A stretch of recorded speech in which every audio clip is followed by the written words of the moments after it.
Hello everyone, welcome back to the show. Last episode, we took a deep dive into the world of brain health and optimization. We discussed common mental problems that we face and how to design your life and routine to better support cognitive function and stress management. Being stronger physically is useless if you lack psychological strength and cognitive endurance. Staying optimal helps you navigate the inevitable challenges of striving to thrive in our demanding lives. If you're new here, this is the Strength and Motion Show, an audio experience to bring education about helping you bring functional fitness and better routines into your life. We are a 24/7 gym based out of Midvale, Western Australia, and our goal is to make functional fitness practical and achievable for people who want to lift, move, and feel better without the classic boring and egotistical gym nonsense. If you do intend on lifting and moving better, well, you better start learning. If you want to get your head around the functional weight more, you can start at the beginning of our podcast series of episodes 1 to 5, in which we outlay the foundational pillars of movement, nutrition, sleep, and stress.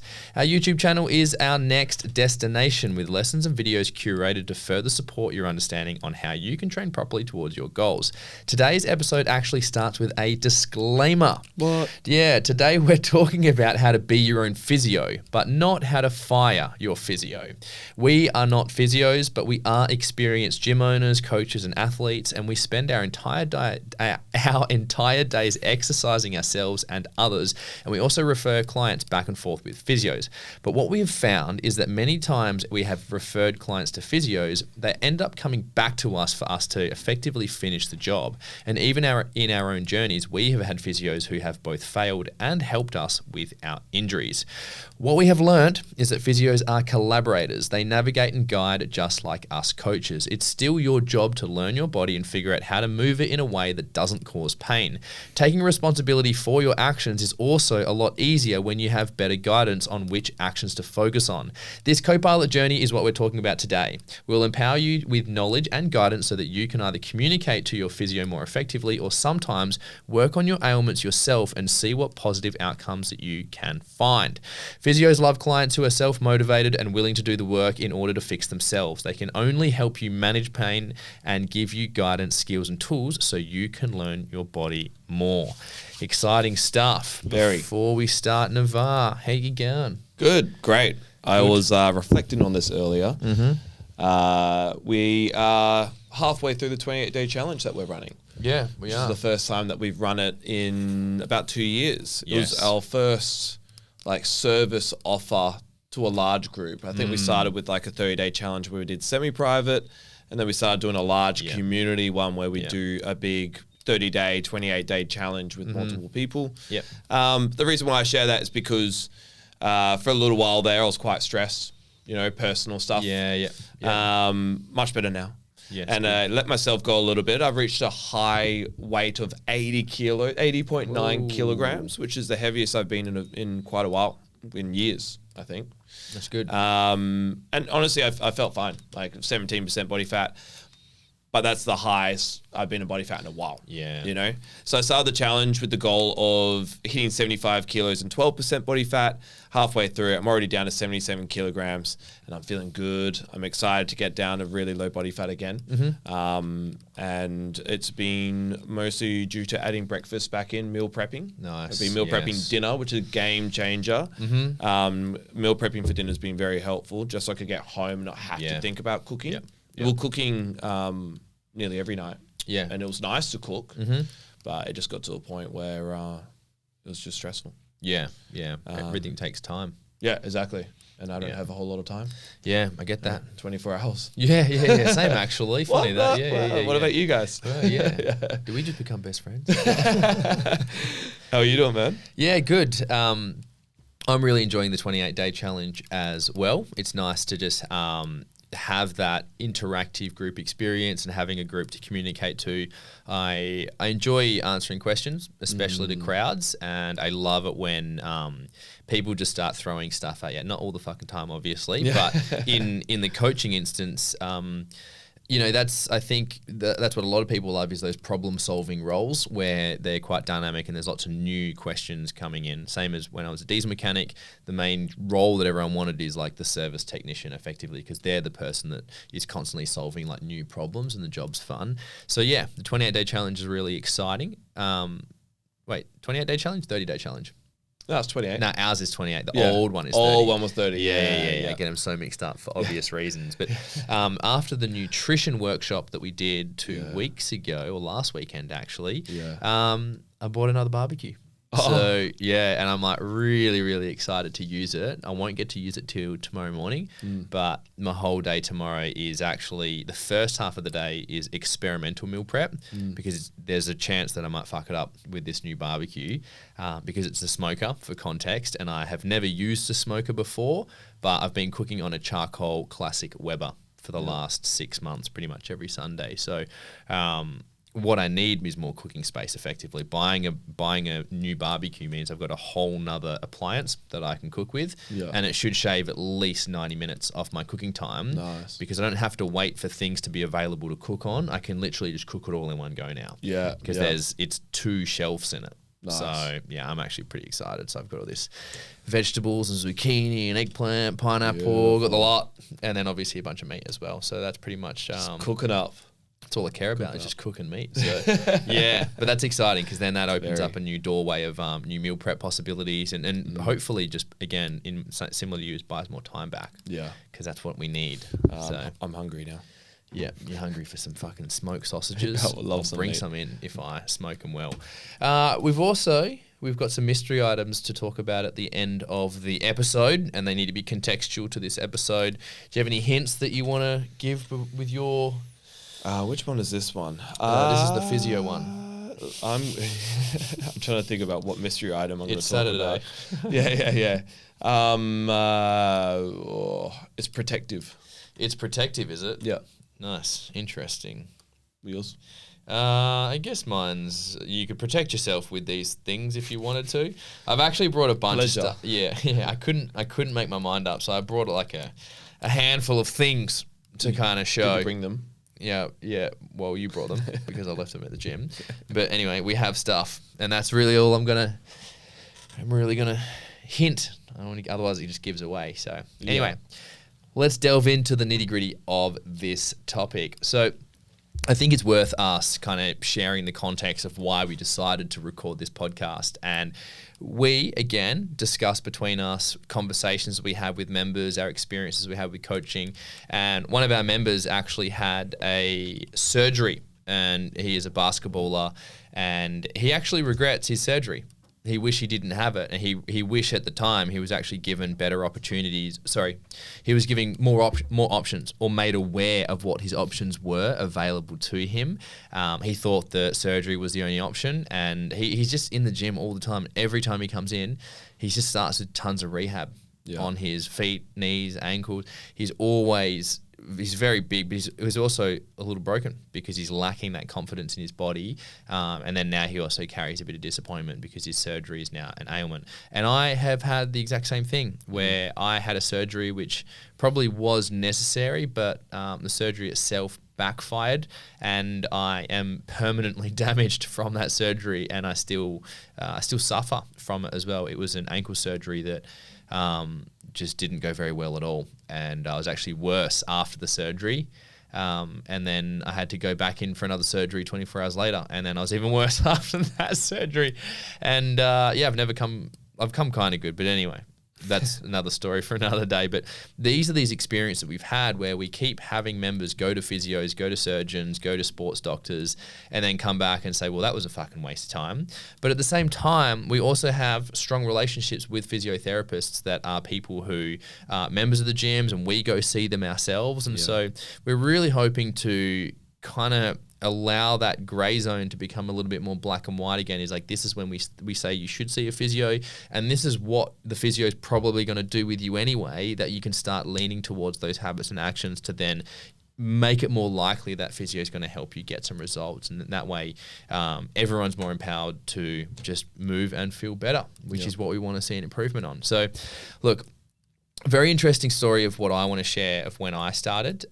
When I first started going to the gym, I was obviously I was a young guy, I wanted to be jacked, but I also wanted to be really good at calisthenics. And the two exercises that I really was most excited about was handstands and an exercise called a planche, or a move called a planche, which is a gymnastic movement which looks like a push-up. except only the hands are touching the ground. The person literally doing a push-up without your feet. Yeah, they're literally just balancing on their hands, but they're in the push-up position, and you just need unbelievably strong shoulders to be able to handle your whole body weight on that angle. And that's when Nav and I actually met, because he used to walk in the gym to go lift weights, and there's just this bloke just doing handstands everywhere in the middle of the dumbbell area. Literally Josh at every gym I went to. Yeah, and I just, because all I was obsessed about was handstands. So anyway, but this journey was really fun. It was very eye-opening, but it just destroyed both of my shoulders. It was just tons of volume into my shoulders. And it's no different to what we see of guys coming into the gym and they want big arms. And so they do all these bicep curls and they do these tricep extensions and whatever. And then they blow their shoulders out because they haven't prioritized these structural foundations or whatever. And then there's girls that come in, they want their big boobies and their big booties. Wrong place. Big booties and their flat tummies. Yeah. But then what happens is women go in and do tons of hip extension work, which is glute booty builder stuff. And then it leads to them getting all these locked up hips and all of these locked up backs, and so pelvic issues. Yeah, there's just this trail effect. And then what's also happening is then they're often going to physiotherapy chiropractors who then often give quite generic advice as well, and then we just kind of get nowhere. So look, that's what was happening to me. I had buckled both of my shoulders after just months and months of just doing tons of handstands, and what ended up happening was I was forced to go see a physio because both my shoulders were really I was getting bursitis and shoulder impingement. It was a sharp pain lifting the arms overhead. I couldn't hang without pain. I couldn't lift my arms overhead without pain. And the physio gave me the generic exercises out of the generic physio book, and he was like, do these like 3 sets of 10 before you work out. And I was so dedicated to these rehab exercises that I was doing not only the wrong exercises, I was doing the wrong exercises consistently as fuck with high volume. Yeah. And I literally made I embedded my shoulder problems more deeply into my shoulders, and it actually took 7 years. That's how long it took me to overcome. My right side come good, but my left side didn't come good till a couple of years ago. And the only reason I got there is because I became a fitness coach and a gym owner, and I started learning and working on these myself. Yeah. And not a single person, not even a sports doctor who was, I don't know which team, but it was one of the court sports. It was netball or basketball, and they were the sports doctor for the WA team, and they were also consulting with the Australian team.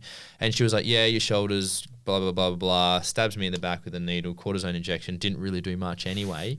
And then I thought I could load my shoulder again, and then I couldn't, and I kept struggling with this pain. And eventually I actually discovered that it was my spine. It was all in my spine that was the reason why I had all these shoulder issues. Yeah. So I'm good now. I can hang, I can handstand better than ever these days, which was really fascinating because it's been more through the rehab exercises that's enabled me to feel better and feel safer. And so I really would like to, in this podcast, is kind of get you to experience all the lessons that I've figured out in this like 7-year journey of trying to fix my destroyed shoulders in 20 minutes of talking shit. Nav also has an interesting story from one of the members as well. Yeah. So one of the whole idea of this podcast, like Josh mentioned, which is the whole idea of the whole entire podcast, is to discuss about topics that our members bring up. And a member was asking about if he knew the options that were available, he probably wouldn't have got surgery. And now I'm not saying that surgery is bad, right? Like there's some circumstances where surgery might be the best option. But what we're talking about here is, for some information, 30 to 50% of orthopedic, so like musculoskeletal surgeries could be avoided with strength, mobility. Physio, and in this context of physio, it means having a practitioner do some form of like massage or dry needling, right? They're actually working with your body, and they're the tool technically. Not calling physios tools, and body awareness. So for knee injuries alone, 70% of people who commit to proper rehab don't end up needing the knife. And so the problem isn't that we have bad knees or backs or elbows or what have you. It's that we're not taught how to care for them. And people aren't aware of that let's say if you do go down the route of surgery, you still need to do a rehab practice, a prehab, preventive measures, rehab. It's all the same thing. We're talking about understanding the musculoskeletal system, all of our tissue, our posture, our breathing, understanding our system to a level that we can statistically reduce our chances of going under the needle, under the knife. And if we do end up going under the knife, that we prepare ourselves well enough and that we could come out of it even better. So we're not guaranteeing anything, disclaimer, right? But there's just statistically, you're better having some practices that we're going to dive into today. And you're far worse off if you don't do these practices statistically. And we're here to kind of play the odds, I guess. But yeah, we're the other options that, you know, outside of like physical training and stuff like peptides and what have you. But like Josh talked about cortisone injection or a corticosteroid injection. So they're the sort of areas that we're not going to talk about. But those options, do some research for yourself. You know, there's some people that have positive experiences, negative with stuff like the peptides, but it hasn't been tested well enough. And things like steroid injections, you know, they could be good short term for pain, anti-inflammation and what have you, but there are possibilities of tissue weakening and masking pain, which would mean that you push past the point. So be very mindful of those things, but we're not going to talk about that. We're going to talk about what we're somewhat professionals at. Yeah, absolutely. We're professionals at breaking ourselves and then learning from those lessons, which is the way to do it. This is why we love it, right? Yeah. Now, one of the biggest mistakes that we see coming up, I'm going to mention two mistakes. One mistake that the client makes and a mistake that really the therapist makes. The mistake that the client makes is the expectation that going to the physio or going to see the surgeon is all it takes to resolve the issue. It isn't? Yeah, no, actually, believe it or not, it's not. Damn. Believe it or not, you've actually got to do some stuff. That's crazy. And you've got to do it regularly. Does the physio, they probably tell them that anyway, right? They better.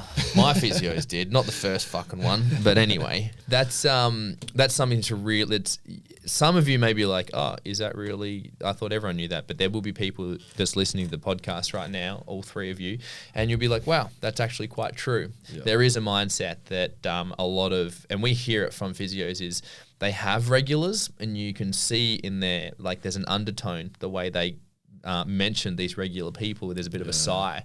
And you can, I've asked them before, I'm like, why did you sigh? And they say it's because the person doesn't want to, they just want to keep coming back. Yeah. And I think instinctively we have that part of ourselves inside of ourselves that loves to get nurtured, but be aware that in order to resolve your ailments, you still have to be doing most of the work. So that's the first mistake.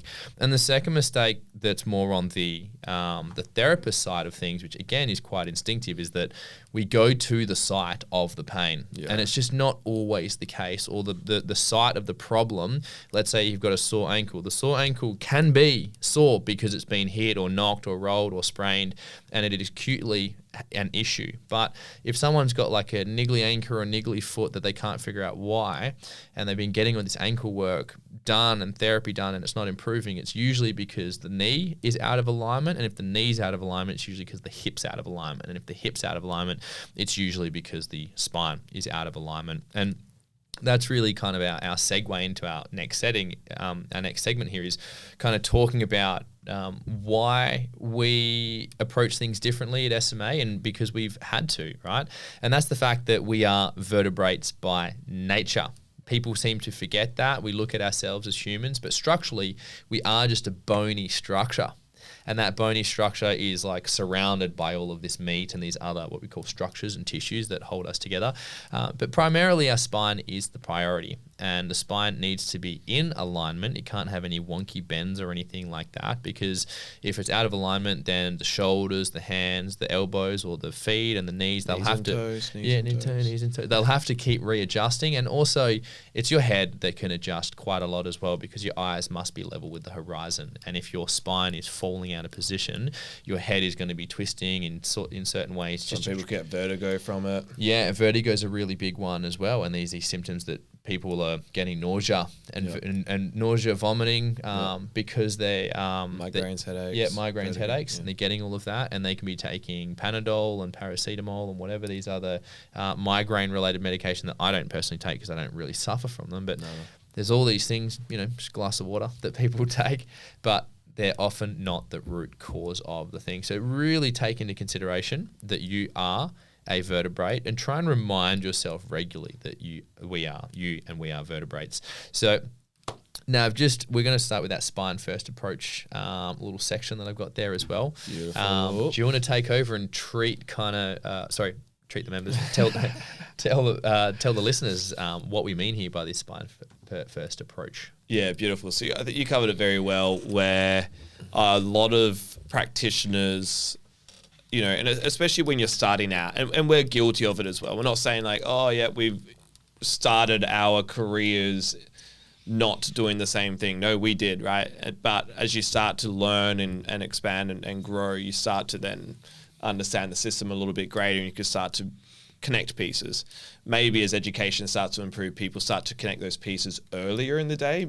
We just didn't have that information back then, right? Mm-hmm. So a lot of physios or like practitioners and what have you, they still have that somewhat of an approach where they'll isolate an area. And why we're talking about the spine first approach is it is the center pillar of your body, right? And all of your limbs and everything come from that.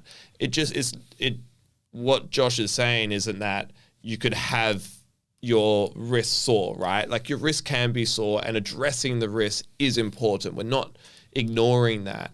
But what we also are aware of that in many cases, because the spine is the center of your body, it moves outwards from there, and bang for your buck, the best ROI is to start to address the spine. You're breathing. Every movement comes and passes through that. There's just so much tissue. When the spine's out of alignment, the slouch position, even our bursitis in the shoulder, right? Or frozen shoulder, so common. Probably one of the most common ones that we have. Not surprised by that at all, because if you're in like a kyphosis, like your lumbar, your bum is sitting back or poking back and up, your upper back is slouched over, then your head has to like extend to come forward, right? Like it has to compensate to stack upon itself. So the shoulder blades themselves can't even sit in the ribs correctly because your spine is in the incorrect position. And so that's why we put so much emphasis on addressing the spine first, because forward head, tilted pelvis, all these things create compensation, not just up to the neck, down to the hips, down to the knees, knees and toes. Knees and toes. And that's it. Everything is an extension. We've always found that every time we have these injuries that people come to us for ankle injuries, wrist injuries, or wrist niggles, it's not just an injury, it's just annoying. Their wrist is constantly sore. We always find that strengthening the wrist or strengthening the ankle doesn't just fix it. It helps them deal with the acute pain, but somewhere down the line, whether that's 6 weeks down the line, 6 days down the line, sometimes 6 months down the line, we end up working on some sort of hip problem or some sort of pelvis problem that when we come back to it, we're like, oh, that's probably why your foot or ankle was so sore back then. Or when we see this upper body, the upper thoracic is really locked up, then we find out, we go, oh, that's probably why you couldn't get your arm overhead that whole time. And it's trying to strengthen the shoulder to get it overhead was never the case. We needed to free up the rib cage. So that's the summary of why your spine is so important, and for some reason still not commonly talked about within the physio field. And you have all the chiropractors obviously will talk about it because the whole job is to work on the spine, but there's still a gap, and we're hoping to connect that. We are going to move into some more practical stuff for you, some more practical steps. So before that, we need to reset our cameras, and we'll be right back. Do you know I realised? Yes. We didn't do a mystery sound. No, we haven't. Does that mean we need to come in with one? Yeah, I'm like pretty confident it's going to be the exact same shit it's been this whole year. I just like anime. I remember this one. And I like being here. And that's it, yeah. All right, we're going to move on from mystery sounds. Yeah. All right, welcome back to the next segment, everyone. Yeah. So, we need to give you some practical, actionable advice. When we are sore, we are experiencing pain. Talk to me about pain, Navar. So pain is a language, right? Is it? It's telling us something. No way. Right? If something's hot, that pain signal is telling you don't touch that because it is going to do damage. Now, there's a couple of ways. Like sometimes people don't speak the language correctly, right? So either they ignore the important warning signs. So if it's really hot, You're not speaking the language. You're not listening to it. You're not trying to understand it. So you touch something hot, you're burnt, right? Or they panic over normal signals, so then they don't expose themselves to growth pains. I'll use growth pains in a term of, we're using the body, but this is also emotionally and intelligently as well. So on a physical level though, you could have a sharp pain, right? And that's the first one. You don't want to ignore that, right? If you're having a sharp pain, stop. And normally that's like a stabbing pain, usually means like some sort of nerve involvement or like some serious joint irritation, or even active tissue damage. Like you can even notice it, like it's active, or, you could see it. You'll know it because it comes on suddenly.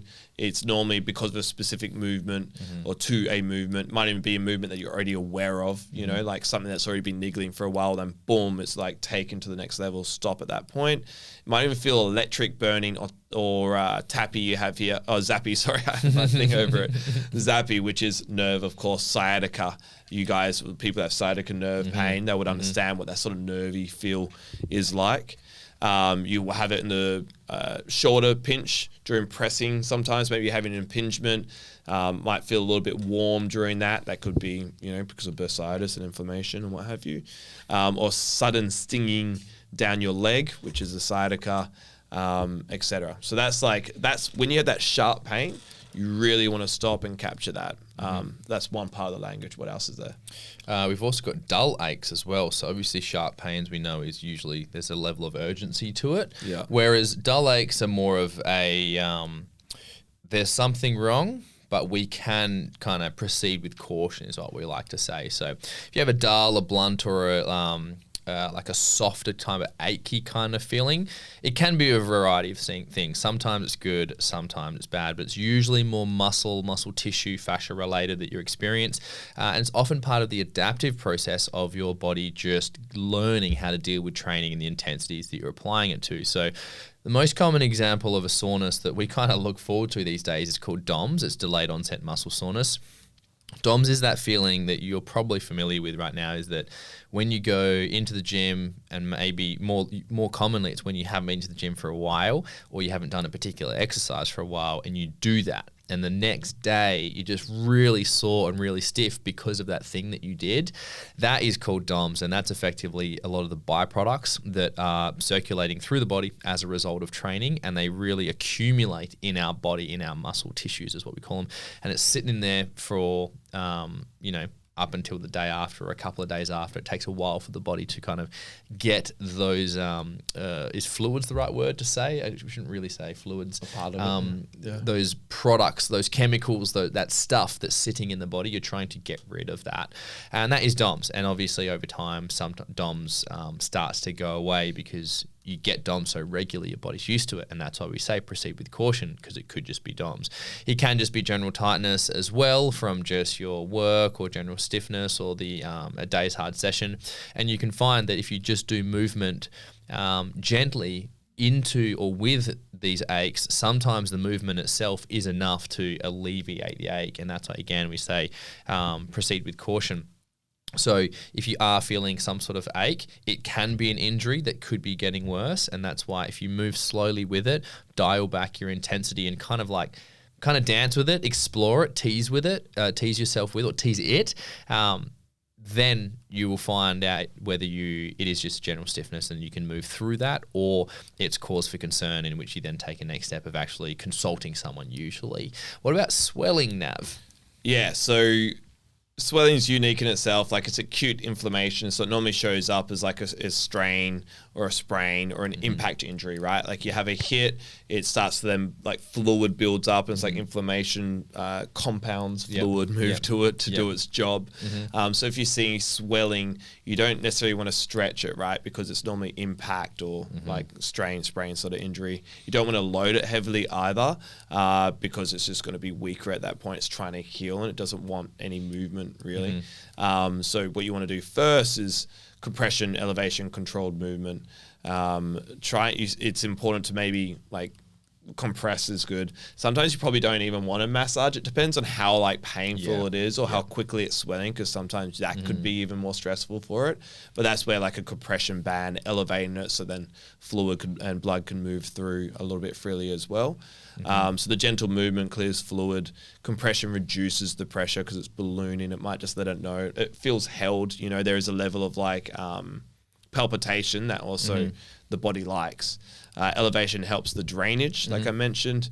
You do have the option for ice, which we have here as well, but you still want blood flow. There's like, even the guy that did, it's Rice, right? Rice, he even went back on his word a little bit, talking about cold. It's because the heat and the warmth, the inflammation is a response, a healing response. And so if you instantly attack it with the opposing, the body might not actually go through that warming healing process. So with caution, move into cold ice.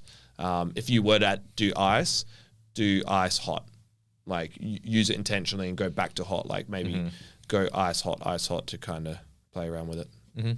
Very good. And I also will add in, as someone who has had a plethora of ankle injuries, I've been on both sides of the argument of ice is good immediately after versus ice is not good, and also whether people say using compression versus not using compression. I've honestly had positive experiences from all angles for myself. It is the thing that has really helped me the most is the fact that you are focused on it. And the moment you have an injury, you're dealing with the injury. And there are nuances to it where sometimes, depending on the specific environment, the specific situation, certain things work better. And what I will say, which is not recommended here, but people have put things like deep heat or that Denka rub, which is a heat, Tiger Balm and magnesium. It's a heat-based thing into the joint that's swelling. That I haven't had good experiences from that. That doesn't seem to be the way to go. It's usually ice, compression, or ice and or compression. It's either it's one or the other or a combination of both, depending where where and how you've done it. Those specifics need to be taken into consideration. But I will say from experience, I've had positive experiences from both, from icing and not icing. I think that's another lesson of how important it is to actually learn for yourself. With someone, I remember I was talking to a massage therapist and they were asking their mentor, like, how do you know where to go? And he goes, I've touched thousands of bodies and tissue that you just feel it, like you know, because everyone's tissue is different. Like, although we all share tissue, right? But everyone's nervous system tissue is unique to them to a degree, right? And you got to understand that, and then move with that, and then you'll feel the differences. Touch your own body, explore it, and like Josh is mentioning, you'll kind of have this.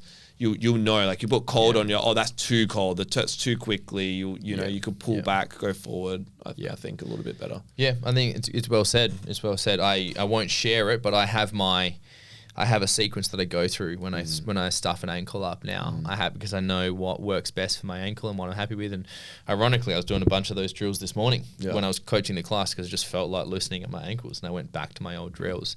So I want to talk to you guys about something that I don't know if I should be talking to you guys about this website or not. It's nothing too crazy, but it's a site called triggerpoints.net. Now, the reason I'm like, I don't know if I should be sharing with you guys with it, because from a disclaimer, this website is the website that I've used, that I just stumbled across it on Google. And I've used it on clients and they've stopped using their physio because of me. And I'm like, no, you should probably still keep seeing your physio. And I was working with one of the local soccer clubs, the football clubs, and the club was paying me to coach and do strength and conditioning with their first and reserves team. And all these guys had all these issues, and I kept just pulling up this website, triggerpoints.net, and using, and I'll explain in a moment, using it. They ended up firing their physio. They cancelled the physio's contract because they thought I was a physio. And I'm like, guys, I'm not a physio. I've just been Googling their fucking problems. Anyway, so this is called it's triggerpoints.net is actually an extract from a thing called the Travell and Simons Trigger Point Manual. So for context, there's these two books, and they're like volume 1, volume 2, I think like $300 a piece. And somebody's just taken photos of it and scanned these books and put it online. So I don't even know if this Trigger Points website's like overly legal. because it's just covered in ads. Oh man, our podcast is getting shut down before we make it. Yeah, so I'm like, I know there's a big long-winded story, but that's the disclaimer. Is I'm just sharing with you guys a website that we have been using that helps us, but just use it with caution and use it with intelligence. Yeah. Excuse me. Triggerpoints.net is simply just a map for trigger points. What happens is whenever someone experiences a sharp tingly pain. So if Nav's my client and he's like, when I do this bicep curl, I get a twinge that goes into my elbow. And then I'm like, is it a hot? Is it cold? Is it sharp? Is it, and he goes, it's just a really sharp stinging pain that I experience. And then what I do is I open up triggerpoints.net and it's got a interactive silhouette of a human, and you just click the region of the body. So I say, I just click the arm because Nav's got an arm problem. And then I look at the website, and then it's got all these images, and on the image it's just a silhouette of a human body, and it would be a zoom in of the arm, and then it will have like 2 or 3 X's on it, and then it will have all these like red dots, and these red dots are all around the arm, and each image has a different profile of these red dots, these red freckles, and they always group into a little spot, and there's one section that's kind of like painted red. And I say to Nav, I go, you tell me which of these pain patterns is the most excuse me, I think I'm choking on something. It's got a trigger point. Yeah, I got a trigger point. Which one of these points is bothering you the most, right? Or which one is where the pain is? Yeah. And so Nav will select the image of what the pain profile that looks most similar to him. Yeah. And all we do is we follow the image, and wherever those X's are is where I'll poke. And one of those spots, he'll have a knot. And then all we do is just release the knot. And usually that pain goes away. And all this whole website is doing is it's a map of the nerve-related trigger point. So it only works if there is a sharp, tingly pain, which also includes migraines, headaches, arm tingles, rib tingles, quad tingles, knee tingles. They're all, including sciatica, they're all around the body. And whenever you have any pain like that, you can actually just Google it. And then you can look on this website, the pain profile, you can follow it. And then you can actually, you could start sticking your finger in different knots and seeing if they release. But that's the disclaimer. Because if you sometimes start releasing all the wrong muscles, you can really unstabilize yourself, and you can just pull a muscle, and sometimes you can bruise a muscle from just bashing it too much as well. So don't start bashing yourself, because you really can you wouldn't do any lifelong damage, but you can end up needing to see a car or a physio because you've messed something up as well. So take that into consideration, but don't be afraid to try some simple releases. So anyway, I really wanted to talk a lot about this website. So anyway, from there, talk to us about prehab and rehab now. Just give people, I want the listeners to understand the difference between prehab and rehab. Okay, beautiful. So we have here rehab fixes problems, prehab prevents them. Guess which one costs less time and money? I just honestly really hate prehab. Rehab, it just assumes that there's going to be a rehab, but also I just think it's an inevitable practice that we need, we're constantly just exploring our body and trying our best to get it into a structure and a system that is pain-free and strong and mobile, and that to me is rehab and prehab, right? But why the prehab is so important is because if you do have the rehab, it's expensive. It's the not doing the preventative measures, which you should be doing regardless of whether it's before or after a surgery, will prevent the surgery in many cases, like I shared earlier. So most people don't take pain seriously until it stops them. So that's why we're discussing pain. If you're not focusing on pain just on a day-to-day basis in regards to your body and trying your best to heal through that, the chance of you going into surgery and that costing you more in the long run is far higher than if you're trying to address it earlier by listening to the pain and listening to your body. So by the time you're limping, flaring, or booked in for scans, you've already lost time, money, and momentum, where 3 hours a week of intentional exploration of your body and training, stability training, mobility training, strength training, functional training, plyometrics, sort of explosive movements even, it will cost you more in the long run, and it's just statistically, it's not guaranteed. You might be an anomaly, but chances are you're not, right? Yeah. And rehab means you're playing catch up. No one wants to catch up. Like if you do surgery, you have to rehab. The amount of people that do surgery, don't rehab, then go back under the knife again is even greater. So you're going to play catch up regardless in the long run if you do get rehab. So you might as well do the prehab anyway. Yeah, exactly right. And I also want to add in as well from personal experience, I think it has to happen to everyone that loves their training is the neuroticism that comes with prehab. And usually what a common thing, and it happened to me and it's happened to some clients, is we train hard, we get injured, we go through the injury rehab process, and we're so scarred from that experience mentally. We're like, that sucked. I hated not being able to run or be able to play my sport.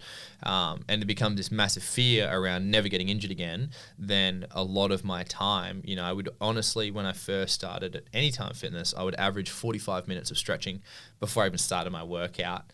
And it got to the point where I was averaging like 3 hours in the gym, and probably 2 of those were spent training. The rest of it was just general rest and moseying about the gym. But good old days. Yeah, that was fun. But my point is, I was I went through a chapter of being overly fixated on prehab and really, again, being acutely focused on these things. So just exercise again, a bit of common sense, bit of wisdom when you start exploring prehab. If you haven't explored prehab before, and because there are specific prehab exercises that people commonly do as well, but always remember that the way we now look at things is that you need to have a practice. So mobility, for example, is a practice where you're doing a section of your training that's all around movement and mobility, and then through times that you are a little bit more injured, that mobility window becomes more acute towards the specific injury and the specifics of what you need to do to improve your posture for that injury. But then when the injury's gone and you're good again, you just revert back to your global movement practice where you're still always nourishing your body through movement. It's a really important thing to do. Yeah. Which segues to my next segment before we do our final camera reset, is the avoidance trap. And this is also inspired by a conversation I had from I'm actually kind of at the time of recording, I'm mid-conversation with the client about this, but we've got a member who has asked to cancel his membership because he has he's got a back injury, right? He's bulged a disc, not through the gym, but through other work and general activities. But he's now trying to avoid the gym. He's like, I need to stop going to the gym. And I'm in a debate with him because I'm like, you're going to need to come back to do your rehab. You need access to a facility to do your rehab. And the point I'm making here is that it's such an instinctive thing, is when injured, stop. Yeah. But injured does not mean stop. Injured means fix the injury. And fixing the injury is through action. And the longer you spend trying to heal the injury through inaction, the longer it takes for the injury to heal, because injuries need instructions. And so when we load an injured area through a really basic stability drill, or when we nourish it through a basic mobility drill or a massage or something, we're instructing change within that area. The body's receiving a message to saying, oh, okay, there's activity here, which means we need to reassemble ourselves after this activity. We need to replenish ourselves. That's really, I was about to start ranting for a second. I just caught it. Yeah. It's. I think it's a human nature response, right? Like, in reality, they're giving up, right? They're in pain, and their instant response is to run away, and it's a human nature, right? But it's just like it is with our emotions and important conversations or relationships. Like, running away from it doesn't fix the problem. If you have an injury, you have a problem, you need to address the problem. And the quicker you can actually accept the problem, emotionally accept it, physically accept it, and move with it, the quicker and better you will heal. And that's just, we could rant about it forever because we see it all the time. And then people just give up, and then they're in more pain, and we get it because we do the same. It's not like we haven't had the experience, but we know what it feels like. We don't want people to feel like that. That's why we do what we do. Absolutely. Hang tight, everyone. We're going to just quickly reset the cameras, and then we're going to have our final segment of this episode. Yeah. So before we move into our last little segment, we need to make sure that you guys are aware of 5 key kind of spinal issues, spinal patterns, spinal profiles, I guess, spinal postures that we want you to understand because they're very common. You'll see them in yourselves, see them within people around you, and that will give you a bit of an idea of how you think you might be able to start improving because, as we mentioned, many issues all extend from the spine. And so Navar is going to start off with scoliosis, which is what I've got.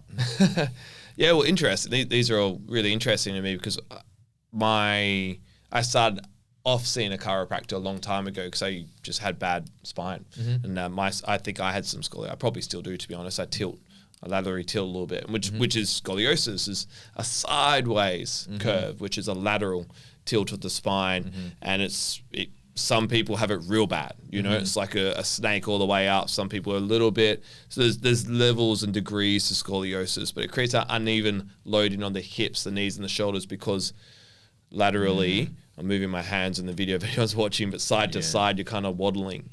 And then the next one is the kyphosis, which is the rounding of the upper back. So if you have like a turtle shell. Probably the most common, I would imagine. One I deal with a lot. You know, like for myself, especially from like Muay Thai and trying to like round my back over, but also and gaming as well, gaming, self-protection. I used to have my arms crossed a lot, and I used to be somewhat anxious because of all sorts of different reasons, but I was very protective of myself, and a lot of people that are kyphotic, at least the shoulder impingement, because the shoulder blades are kind of lifting off, and you're anteriorly, so your shoulders are rounding forward, and so your shoulder blades, your neck is tight because they're coming up, and your breathing issues because you're kind of pulling down onto your diaphragm, you're not creating space in your thoracic to breathe, which then moves down into the lordosis, which is the lumbar spine, which is the overarch of the lower back.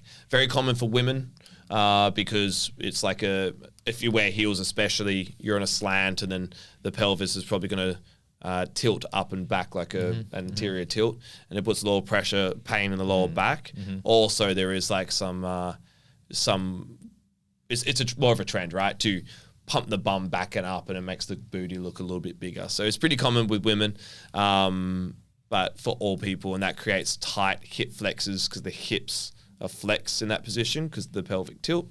You got lower back pain and poor glute engagement as well because the glutes extend the hip. And so if you're in a bit of a lordosis and you're got a bit of an anterior tilt, if you're not pulling that under, you're not getting full glute contraction, hip extension. So it's pretty common there. Pelvic rotation. So if the pelvis is in alignment, but then it's just rotating from one side or the other. By the way, a lot of these are common all together. You know what I mean? So it's kind of like we're pinpointing each, but like we're talking about, it's all one collective system. So if you're somewhat kyphotic, the spine kind of goes into a bit of a lordosis to protect itself, but not always. Some people have flat back and stuff. But the pelvic rotation could cause gait issues because the pelvis is rotating instead of being like moving with the whole system correctly. Hamstring tears, strains, and knee tracking problems as well. Remembering the knee is a bit of a slave to the ankle and the hip. So like the knee kind of just mostly flexes and extends. There is a bit of a torque and rotation, but not a whole lot. So yeah, the pelvis rotation really impacts the knee tracking. And then anxiety posture, which is like the kyphosis, or like head forward, shoulders collapse, tight rib cage. It's collective of like breathing too shallow, so maybe you're not breathing heavy enough to even open up the diaphragm in the rib, but then also the posture of protecting yourself from anxiety closes the rib cage. So the collarbones could look flat, your shoulders could be turned inwards, like your palms facing back if your hands are, in front of you or to the side of you, and the rib cage is compressed. And and then you experience breathing issues, chronic trapped neck tension, and also digestive issue. IBS is 95% anxiety. So a lot of gut and health issues can be tied back to anxiety. Yes, absolutely. As many of us know a lot about. Yes. Yeah. We're going to have a look at this little thing now. We got a little video that I'm just loading up on my computer, and it's of a guy called Thomas Myers. Do you know the guy at the top as well? I follow that dude. I don't know if I follow him, but I've been on his account before, and I don't follow him. I don't think that's the guy in the image. That page is sharing the guy in the top image. He looks like an FP guy. He's not, but he does similar movements. Interesting. Anyway, well, we have to go stalk this guy. Yeah. Now, before I play this little clip, one thing that I have to frame is he mentions the word vector a lot, and it might seem very confusing. What he's talking about is the angle of the movement. So, for example, if I have a ball in like a volleyball in my hands and I press it upwards in the volleyball kind of pressing motion, I have then just applied force in an upwards vector, in an upward direction. And then if I were to jump up and then land down, I've effectively received force on like an up and down vector is what he's talking about. So when he says vectors, he's talking about different angles that the body's exposed to. Training muscles might be great to use those machines and to keep coming in on the same vectors, but the fascial research says that fascial training is better if you vary the vectors. So the trouble with machines is they keep having you work on the same vector. That means you're training particular parts of the fascia and parts right next to it aren't being trained and are thus predisposed to injury. So rope systems, throwing balls around, things where you vary the vectors of your loading are going to prepare your fascial system for life. Life doesn't always come at you at the same angle as a machine does. But you have to understand that the value of the machines is a lot less in training your fascia for life. Vary the vectors of your training. Training muscles might be great. So that is a really cool video. Use those machines. And again, some of those things that he mentioned, he talked about, might have flown way over your head. But what I love about this is he's really emphasizing the issue that I had when I buckled both of my shoulders. And that was that the physiotherapist gave me this exercise called a shoulder external rotation. And basically I just pinned my elbow to my side, and then I just swung my arm out, in and out, in and out, in and out. And I was just kind of rotating my arm, but it was the same mundane movement that I had to do 3 sets of 10 on in this one position. And even when he gave it to me, it didn't make sense, because in my head, I'm like, the shoulder is literally a ball and socket joint. And so it moves on all of these angles. And I was just stuck doing this he actually gave me the same exercise in 2 different angles. And he only gave me 2 angles to do this exercise from. And it took me 7 years to really undo these patterns that I had. Not the patterns that I developed from just that rehab, but that rehab stacked on top of the injuries that I had. And it was this guy that I discovered, Tom Myers, and discovered all of his work, and I've been learning a lot of his stuff a lot more formally now as well. Navarre and I both have, and it's really opened our eyes up to how much space there is in the fitness industry to improve on the way we discuss mobility and the way we prescribe exercises. And I really like this video, and it's going to be linked in the show notes as well. I'm going to try and find the full length, because I've actually seen the full length video. It's maybe like 5 minutes, it's a YouTube video, but I couldn't find it. But I managed to find the clip of what he was talking about in an Instagram reel, which is what we've just played. So that is a really cool video. I hope you enjoyed listening to that. I did. All right. Mystery items, Navarre. Mystery item. Should I do mine? Yes, please. I got to try and take my shoe off. Oh. I'm going to take it off, actually. I'll keep them on. Keep them on. They're protective. So these right here are the Vivo barefoot hiking shoes, textile hiking pretty shoes. sick. I actually bought them. Shoot, this chair's breaking, by the way. I bought them for Japan, because Japan's coming up and we're going to be there in snow. So I need some hiking shoes or shoes to walk around with. And I've been wearing my bad Asics for years of hiking. And I've been thinking about it for a long time, but all the hiking shoes I found just didn't do it. Yeah. And I don't like wearing shoes. I really don't like wearing shoes. I don't like the way it feels on my toes. But these hiking shoes from Vivo Barefoot have changed my life. I love them. I did buy them because of the pair of shoes that you guys bought me before, and I love those barefoot shoes as well. Sick, yeah.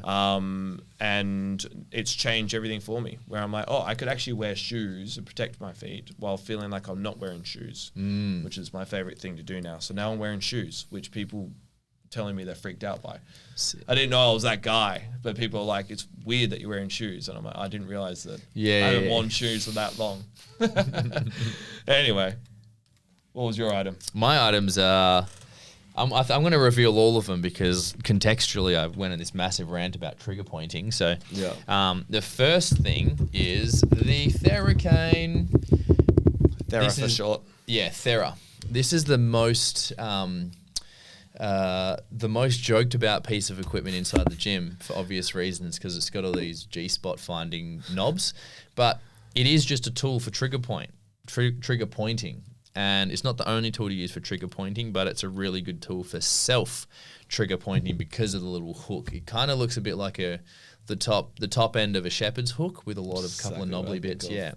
So a common one is you're gonna have to watch this in the video, but I'm like holding this Theracane and I'm able to get the knobbly bit into the back of my neck and the back of my shoulder and the back of my ribs and the back of my spine and access a lot of these common trigger points that we often have issues with. And having a Theracane in your toolkit is honestly, I would actually have everyone have one of these. Agreed. Yeah, I think we should get our own one day. Well, I think so too. Yeah, absolutely. Because they're only like $30 off Amazon. The proper ones are maybe like $50, $60, whatever. But we'll make cheaper ones and undercut the industry so we can make profit from it. Let's go. Yeah. Order it from China and cheap labor. So that's the Theracane. That's the first one. But also, I just couldn't. I couldn't turn down bringing these books in. I have a book stash behind my desk. And so the first one is the Bruckner and Kahn's clinical sports medicine book. And the person who sold it to me was like, why are you buying this? You're not a physio. And I'm like, that's why. So I had a journey where I worked with a physiotherapist as effectively my mentor for 2 years. I saw him every single week for therapy, but we used to talk and I used to discuss with him. And I just picked his brain and that's where I really developed the first foundations of the spine being a priority. But then he told me, he goes, man, you're probably never going to need to go back to a physio again because you can just use the massage techniques that I've taught you and then you can just look in this manual, the Bruckner and Kahn's clinical sports medicine book. And this is the book that every physio is told to buy in Australia, or at least WA that I'm aware of. This is the book that they use. That is an industry standard, and it's got all of the ankle sprains, the rehab, the shoulder issues, the spine issues, the ankle issues, and it's got all of the treatment plans. And these are what physios are prescribing. So I've just got this in my arsenal because then I'm like, maybe if I feel like I need a physio, I can probably consult this manual first because I'm most likely, if I have a generic problem, I'm going to get a generic answer. And then second to that is this is the book that we actually ask our coaches to memorize when they start working with us. And it's The Supple Leopard by Kelly Starrett. And the key thing about this book is it gives you all these mobility techniques, but the back half, the back probably quarter, is actually a body map and an encyclopedia effectively.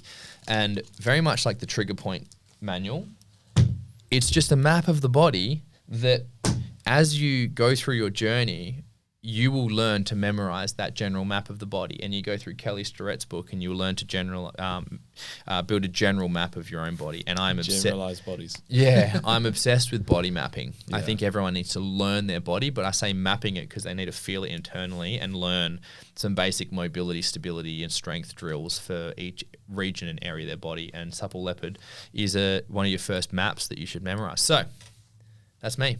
Beautiful. Thank you very much for listening to this episode, everyone. You have been great. Our next episode is actually about preparing for events. Yes. Which is like races and stuff, because we have a lot of clients doing the 12K City to Surf. We've got High Rocks coming up. We've got, there's a Perth Marathons coming up. So we're going to be shedding some light on how people prepare for these events and have a lot of fun and not have diarrhea and spew themselves, because that's also a common thing that we're going to talk about. So see you in the next episode. Bye-bye.